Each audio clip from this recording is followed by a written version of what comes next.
Tubercolosi a Motta. Il presidente del Veneto non ci sta e risponde alle critiche giunte per lettera da una delle mamme della scuola dove si è sviluppato il focolaio d'infezione. Nella mail, giunta venerdì scorso, la signora lamentava il disinteresse della regione sul problema e di seguito una serie di domande urgenti.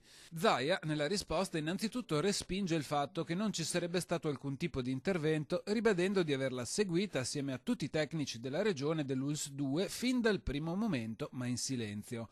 Quotidiano il rapporto con il direttore generale Benazzi, che con tutti i consulenti tecnici è ancora a totale disposizione dei genitori coinvolti per risolvere i dubbi che inevitabilmente insorgono.